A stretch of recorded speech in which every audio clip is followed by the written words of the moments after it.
trip begins tonight in Atlanta for Luka and the Lakers. And life on the road has been perfect so far this season. 4-0 away from Crypto.com Arena. In fact, the Lakers haven't lost anything in nearly 2 weeks. Looking to make it a 6-game winning streak. The Lakers and Hawks tipping off in 1 hour.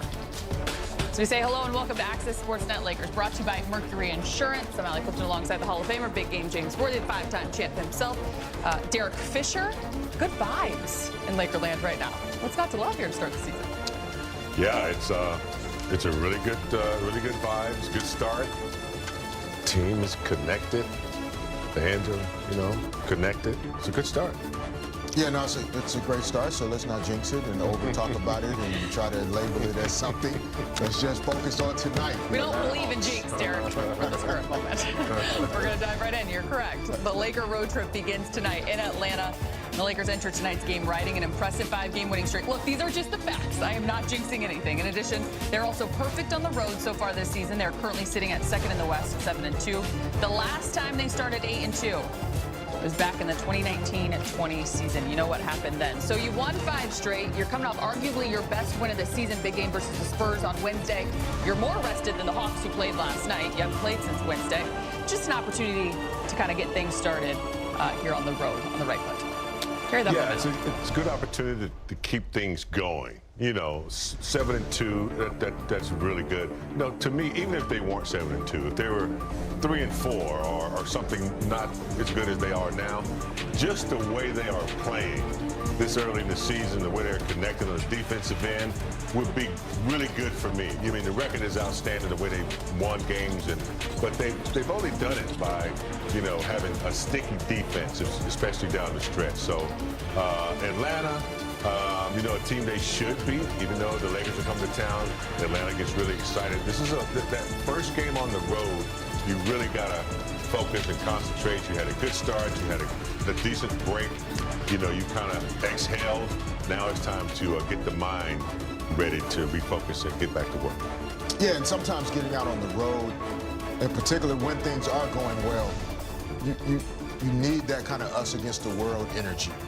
You need to be in hostile territory so that the team can continue to grow closer together, continue to become more connected on and off the court, and just not hear the news and hear people saying how good things are going, how good you guys are playing. It's hard to win on the road in the NBA. And so that adversity will help form the early connections for this team. And a good opportunity tonight, especially with Trae Young out, for the Lakers to continue to build and have some success. I was going to say, it's not just Trae Young.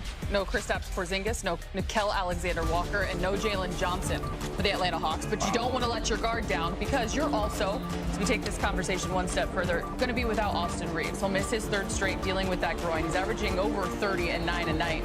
You're 2-0 without him, but this is obviously an injury that you don't want to mess with, and the Lakers aren't going to. Well, I've never really had a severe groin, but I know teammates that have, and you have to be really careful with them because they can become more extreme and then take longer to heal. So I'm glad that they're paying attention to that. Atlanta's without players, just like the Lakers have been without players. They're going to be players for the Hawks that are going to get volume minutes, volume shots, and more time to prove themselves. So, yeah, you don't want to go in and, take anybody lightly ever, but you definitely, with all their players out, sometimes you can let your guard down. Not a good night to do that first game out. And the other piece of missing players is the scouting report changes. And when you play against the Atlanta Hawks with their guys in the lineup, the actions that they run, the sets they run, where you can find guys offensively and defensively, it's entirely different when you have the guys that they have missing. And so all of a sudden, the Hawks are hitting you from everywhere with guys that you weren't expecting to be in those positions. Just a little perspective and emphasis there. It just heightens your focus level, correct? It should, but players are human, and so the natural tendency will be to let your guard down because you're searching for answers. Before, when Jalen Johnson, Trae Young, Kristaps Porzingis, Alexander Walker, you know the answers to the test because you understand who those players are. When those guys are missing, a few of those answers are unknown. That tends to lessen the intensity and the focus, and hopefully they can find it early in this game and not allow the Hawks to stick around. Yeah, veteran teams have a tendency to know how to knock these games out of the park. When you're a veteran team, like when you're winning championships and you're predicting the win. They know how to go in and take these games. It'd be a good test for the Lakers tonight to see if they can come in focused. And, we're missing a player. They're missing several.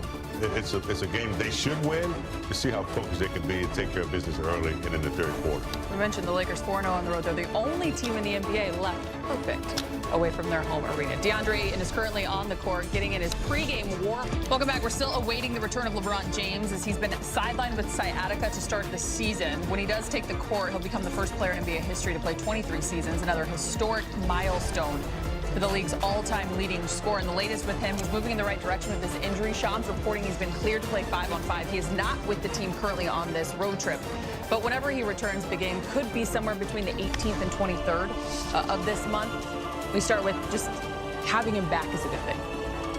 Yeah, I mean, look, he's LeBron James. I mean, look, he's going his 23rd year. Totally dominant player, still having a major impact on the game. So, yeah, I mean, look, it's always nice having the experience, the wisdom, and the greatness of LeBron James on the floor.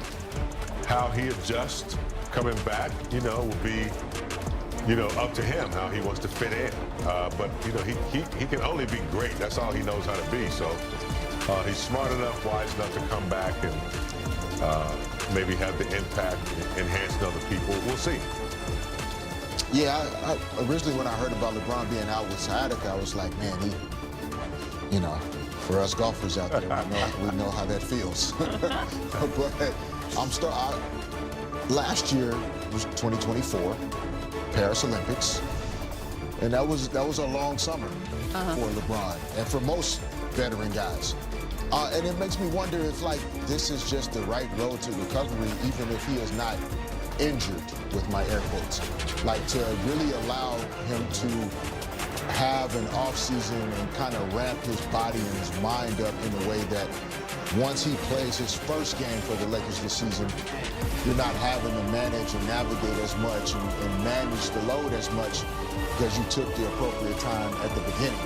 So I just wonder if he intentionally wanted just a longer ramp up to the season compared to last year, really no ramp up coming off of the Paris Olympics. Because truly, there is no blueprint. No one's ever done it at this point, and especially playing at this stage. And that's the thing, it's really hard to get up for a season, I don't know, after 12 or 13 years in the league. You really got to be focused and doing the right thing in the offseason. So as great as he's been, it could be really, really difficult for him to enter this 23rd year. Just like Fish said, he could be tired. He could be, looking to allow the team to develop.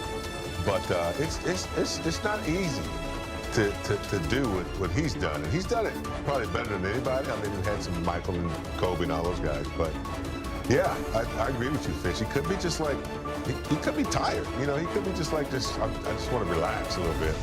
I think the other good thing, too, is